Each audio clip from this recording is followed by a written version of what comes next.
इन सब के बीच में अब अपने तमाम एक्सपर्ट का रुख करेंगे। सबसे पहले बीरेन जी, मैं आपके पास आना चाहूँगा। गोल्ड और सिल्वर, बताइए क्या रणनीति होगी, और जाहिर सी बात है कि एक जो ऑप्टिमिज्म है एक बार फिर से बाजार ने पकड़ा है। अपने यहाँ जो रेट कट है उसका तो सपोर्ट मिलेगा ही। फेड का जो दिसंबर का मीटिंग है 10 दिसंबर का, उसमें भी शायद रेट कट डन डील दिख रहा है। आगे भी शायद ये जारी होगा रेट कट का जो मौसम है वो। साथ ही साथ क्यूई की भी वापसी दिख रही है, जिसको हम मॉनेटरी ईजिंग कहते हैं। चाइना से निरंतर मॉनेटरी ईजिंग चालू है। तो ये देखते हुए ऐसा लग रहा है कि गोल्ड का जो रुझान है वो साइड का होगा। और मंथ एंड के लिए मैं समझता हूँ कहीं 4350 के आसपास होगा इंडियन टर्म्स में। यहाँ से और 2500 की अपसाइड की गुंजाइश है। यहाँ थोड़ा रुपये का फैक्टर भी शायद टेम्पररी हो सकता है। चलिए, तो ये तमाम फैक्टर्स हैं और एक तरह का आशावादी नजरिया बाजार को लेकर, और इसी वजह से हम देख रहे हैं कि लगातार जो है वो तमाम एक्सपर्ट बुलिश नजर आ रहे हैं। अंकित, आप भी गोल्ड और सिल्वर पर काफी बुलिश रहे हैं, और जिन लेवल्स को आज हम देख रहे हैं उनके बारे में पहले भी आपने अपनी कमेंट्री में साफ तौर पर इशारा कर दिया था कि साहब कहीं ना कहीं इस तरह की जो बड़े लेवल्स हैं वो बहुत जल्दी देखने को मिल सकते हैं। क्या आपने अपने लक्ष्य बढ़ा दिए हैं, अब थोड़ा और बड़ा दायरा देखने को मिल सकता है? नमस्कार प्रशांत जी, बिल्कुल इसके अंदर दायरा बड़ा देखने को मिलेगा और जो तेजी है रुकी नहीं है।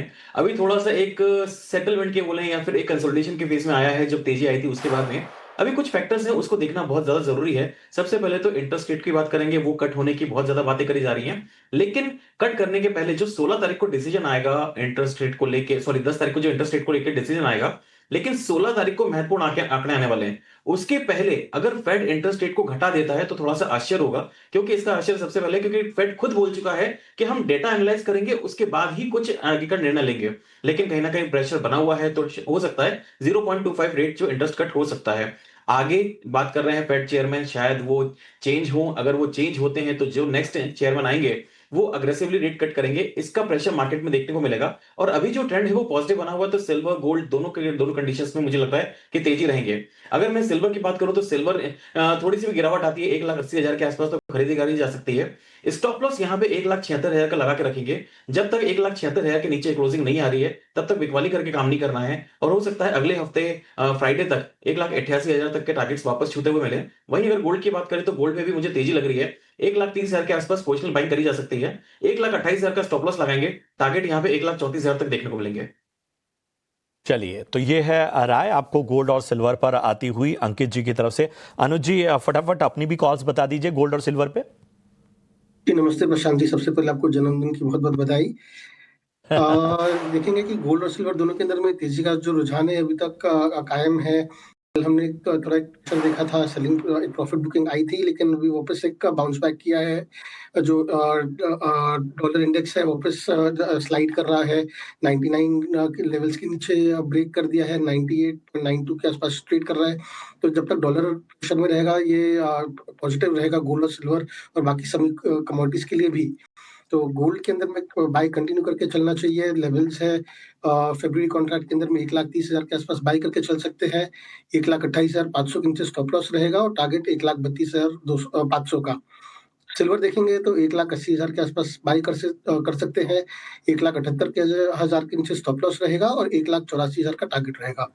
चलिए, तो साफ तौर पर गोल्ड और सिल्वर पर हमारे तमाम एक्सपर्ट बुलिश नजर आते हुए लेवल्स भी आपको बता दिए गए, और ये लेवल्स ऑलमोस्ट जो हैं चाहे गोल्ड और सिल्वर में हैं वो एक बुलिश नजरिए की ओर इशारा करते हुए। तरुण जी, आप बताइए आपकी क्या राय है, आपकी कोई calls? Hi, good morning, Prashant ji, and happy birthday to you बहुत on बहुत शुक्रिया behalf of sir. our money family.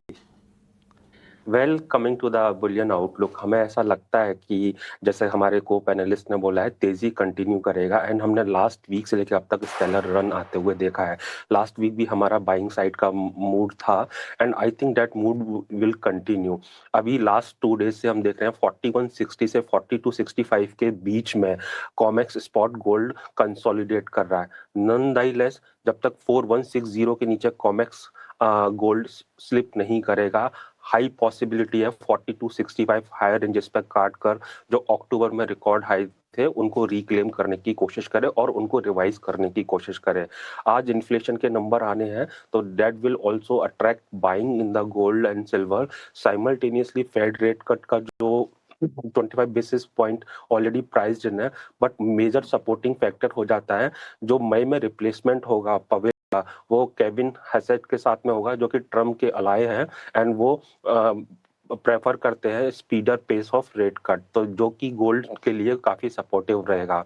और coming to the domestic market, मुझे ऐसा लगता है 1,28,000 के ऊपर जब तक गोल्ड के प्राइस है कभी भी सरप्राइज कर सकते हैं 1,35,000 तक के लिए। और रुपी का जो वीकनेस है वो एडिंग फर्दर ऐड करेगा rally in the domestic market. Silver supply deficit के चलते एक तरीके से स्टेलर रन दिया है और लास्ट 3 मंथ्स के अंदर हमने देखा है आउट परफॉर्म किया है गोल्ड को and it is likely to be outperformer in the next year also. मुझे ऐसा लगता है कि सिल्वर जब तक 1,65,000 के नीचे अपने डोमेस्टिक मार्केट में क्लोज नहीं देगा तेजी कंटिन्यू करेगी और 2 लाख से 2,25,000 के प्राइस मीडियम टर्म में देखने को मिल सकते हैं।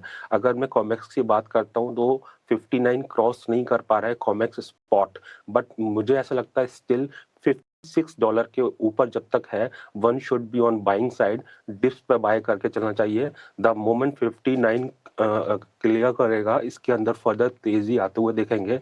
हमने ऑलरेडी $75 के टारगेट दिए हुए हैं तो it would be heading towards those vicinity in the weeks to come. चलिए, तो ये एक विस्तृत नजरिया और तमाम फैक्टर्स हमारे दिग्गज एक्सपर्ट से और जो आपको एक तरह से आगे के लिए रणनीति बनाने में मदद करेंगे।